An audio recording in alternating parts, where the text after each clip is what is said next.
it's time for another camping trip. This time we're going to Jellystone Park in Niagara Falls. That's not far from home for us, so this is a little bit different trip than some of our other ones where we travel a little farther, but a lot of things are the same. And I'm going to start by hooking up the truck to the trailer.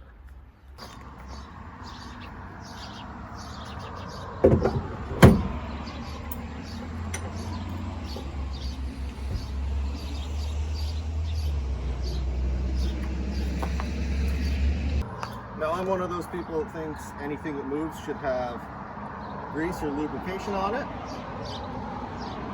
Whenever I'm done using the trailer, I wipe the grease off the ball and put fresh grease on the next time. Grease is pretty cheap.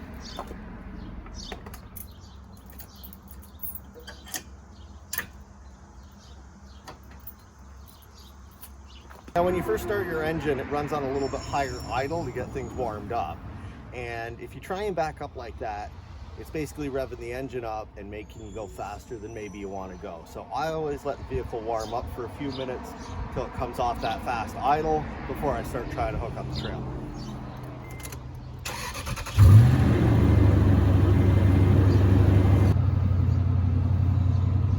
So a trick I've learned for backing up this truck is I can draw a straight line, either looking in the mirror, looking over my shoulder, from that rear headrest in the center of the back seat to the button that opens the tonneau cover, and then that vertical bar in the middle of the rock guard over the Airstream's front window is the center of the trailer, and that can tell me whether or not I'm centered.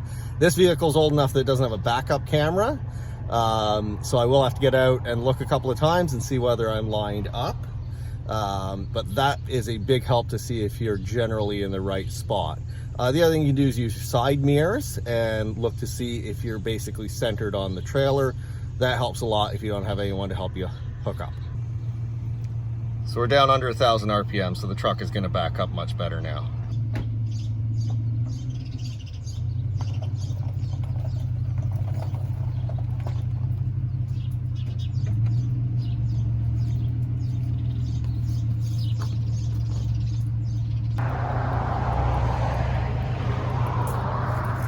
Yeah, I'm slightly farther back than I want to be, but it should go onto the ball just fine.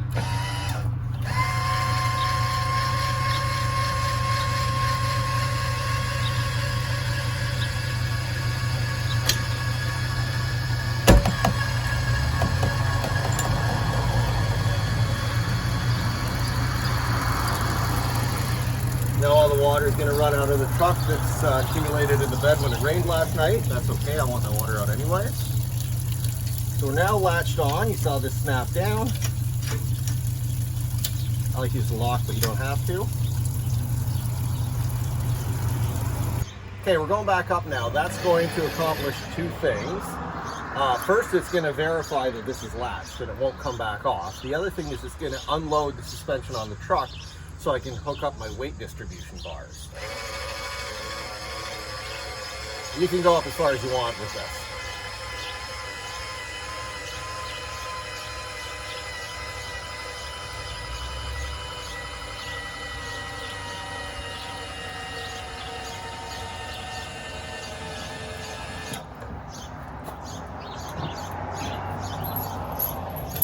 So these are my bars. This is an old setup because this is an old trailer, but it works just as well as it did 50 years ago when this was new. What these do is imagine wheelbarrow handles lifting up the back of the truck and putting the weight on the front wheels. So instead of having, it's about 800 pounds here, instead of having 800 pounds pushing down and lifting up the front of the truck, you end up with about 500 pounds probably pushing down on the back of the truck and about 300 pounds pushing down on the front of the truck. It makes the truck handle better, it makes the trailer tow better. You know, really good setup. This is a tried and true system. This has worked good for a long time. It's going to keep working well.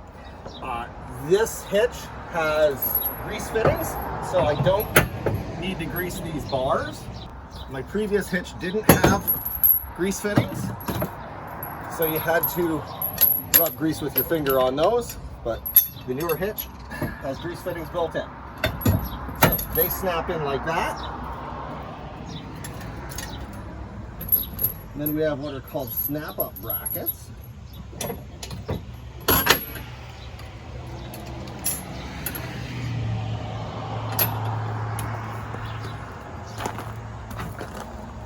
So these are adjustable with the chains. I've got this marked where I normally tow with. These snap up into these brackets and hold up pressure on the back of the trailer. Some people put a bar on this to lever it up. This is why I lift up the back of the truck, as it makes that easy. Safety chains are next. Make sure you cross these. I have lots of length here, and the idea is if the trailer ever came off of the truck, these chains would catch it here and it's not going to fall and peg leg into the ground.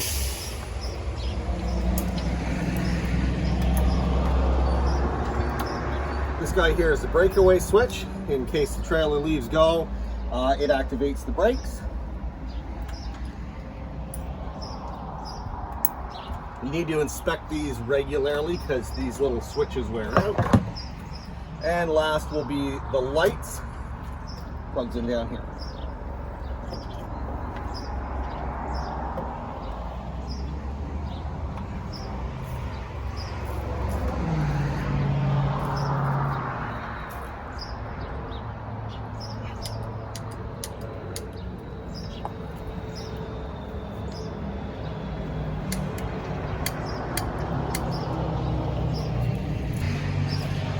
Don't forget to put your tongue jack back up.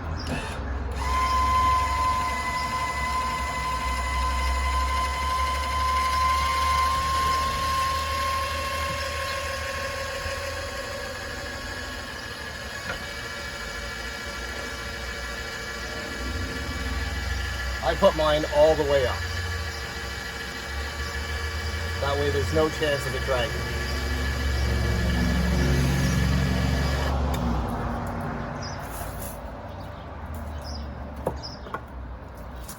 Now we're ready to wash the truck and trailer.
Okay, these are my towing mirrors. These strap on to the door.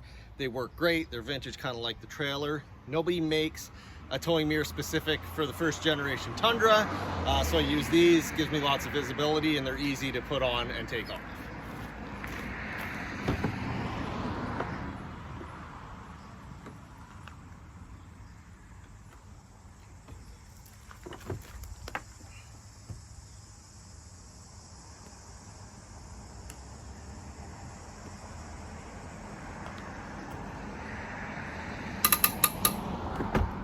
That's it. One of the quirks of the Airstream is that the door opens back like this, so if it's not latched, the wind's going to catch it and blow it all the way open. Most RVs are hinged on this side.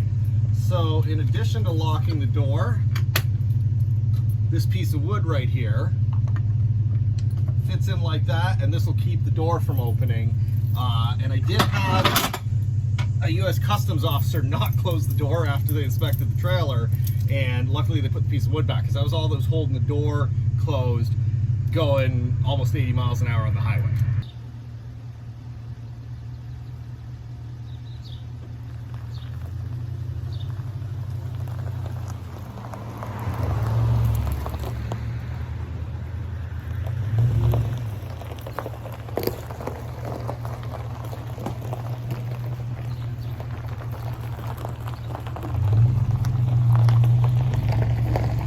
This is a little bit of a rare circumstance. I'm towing the Airstream all by myself. I usually have my wife and kids with me, but my wife's working all day today and the kids are in camp, and I have Friday afternoon off, so I'm taking the trailer up to the RV park. It's only about 20 minutes from home for us.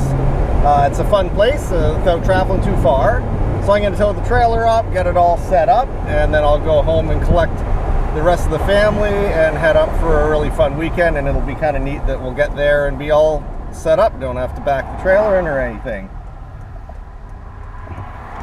Also have to stop and get the rest of our groceries for the weekend.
You know, I started doing trips like this years ago, not that many years ago, like 3 years ago, and I used to be able to park over by the giant tiger because there was lots of parking.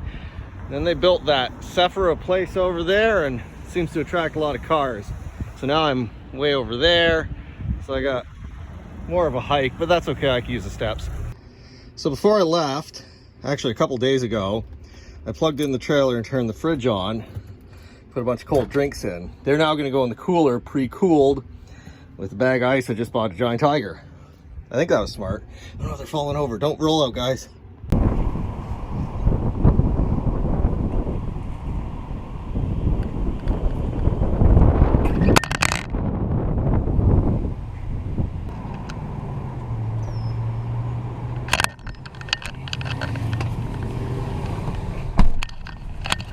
So this camera has held on to the side of my Cobra at well over 100 miles an hour, and then it falls off of the truck at like 10 miles an hour in the parking lot of Costco to work on that suction cup, I guess.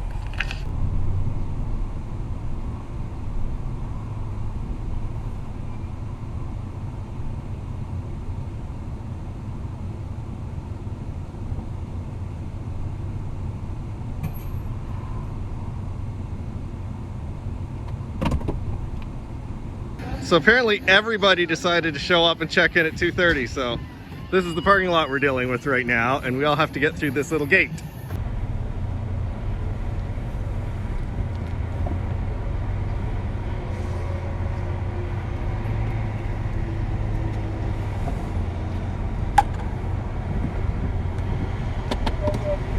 Awesome. Thanks so much. Good luck parking all these rigs.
Hey, there's another Airstream.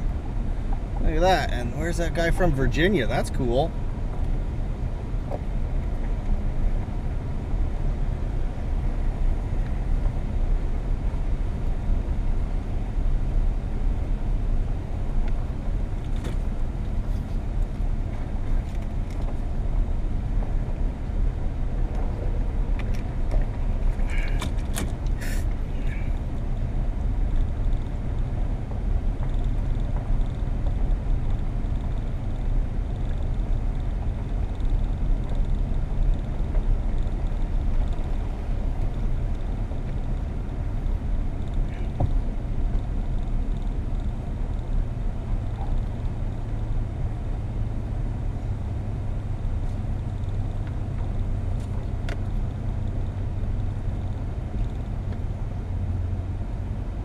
Not what that looks like on the map at all. So here's my campsite, and I think I can pull straight up there towards those yurts and then back in, whoop, like that. It's probably not going to be that easy.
non-alcoholic beer. I have to pick up my kids.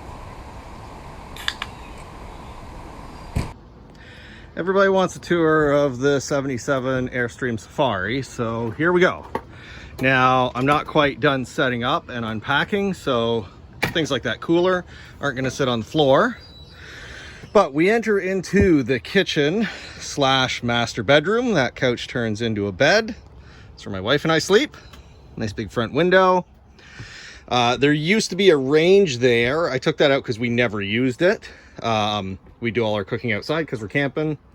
Original 1977 fridge still works. We have a radio.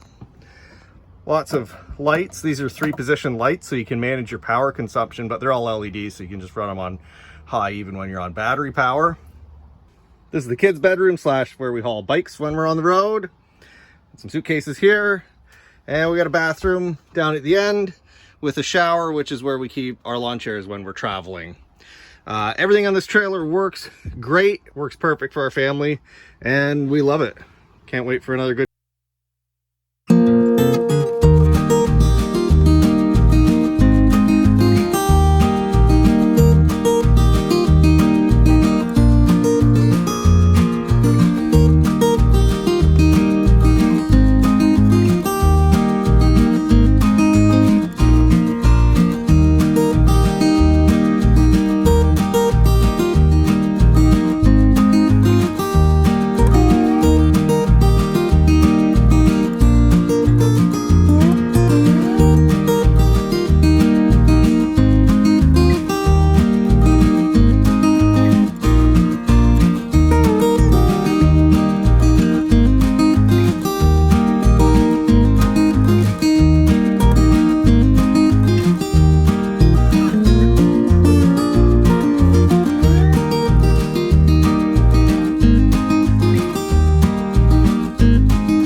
this day just got more expensive. So it was getting warm in the truck with the air on.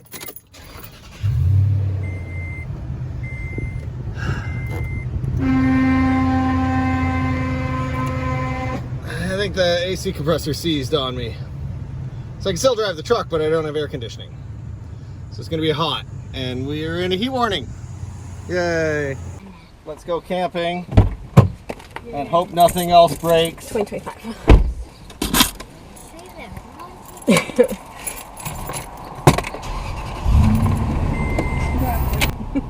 Okay, we don't have air conditioning.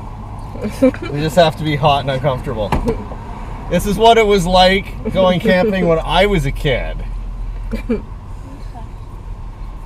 Parents swearing. Being hot in the car with no air conditioning. You're the breeze.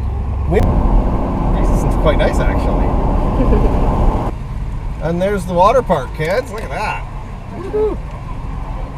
And there's the Mom, start going down that. Who's going down the inflatable giant slide? Me! No, thank you. I learned my lesson. Me always, no matter. The site's pretty wide. Yeah, I'll show you that. So, to back in, I just pulled up here. Oh, Right. Yeah. Almost hit all those trees. But here's the yurts. Ah, I don't know what yurt they're in though.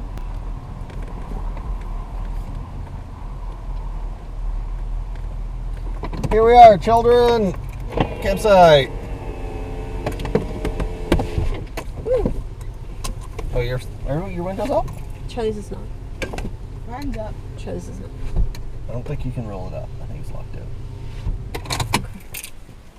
Oh yeah, this is my pet Benjamin. Benjamin. We got him on a camping trip, right? Yes. Okay, so this is a yurt. You get a picnic table and a fire pit. Yeah, it's a fire pit there and a barbecue thing. And a plant. Hello, there's bunk beds. Queen bunk beds. Queen bunk beds, very nice. And another bed. Queen. Also a queen. And a small table. Fridge. Is it cold? Just leave the door open the whole time. Microwave, coffee maker. TV. Oh, look, you can see the sky. And a TV. And an air conditioner that doesn't work. And beautiful show And a shelf to put all your things on. that we're not actually gonna do. Kim, what do you think? Good, I like it. Should we sell the Airstream and just camp in yurts? So there's a breaker box over here. And they're number 607. And this says 607. 607 AC, and that AC breaker was popped. So I reset the breaker. Maybe we have AC now. There's a ferret. Didn't expect to see him today. This morning at the campsite, we had quite a bit of rain last night. Those chairs got wet. Should have put them under the awning, but coffee's on. We'll have coffee soon, and I love getting up early and making breakfast when I'm camping. Today's gonna be hash brown casserole, pancakes, and sausage.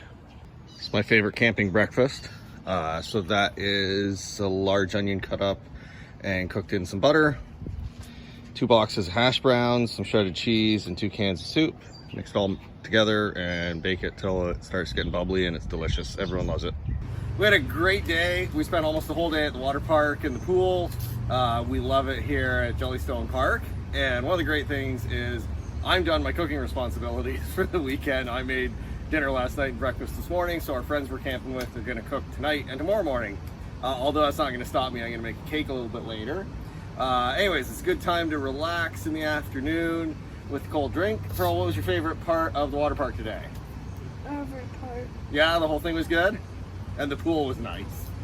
It was nice and chill. Yeah, it was great. So anyways, time for a cold drink and a relax before dinner. Okay, we're all packed up. Kids, did we have fun? Yeah. Wow, look at your hair, Charlie. Fun. It was a great trip, and our next trip is all the way up to Sable Beach. So that's in a couple of weeks. Hopefully we'll see you here on the channel again. We're heading home. It was a great trip.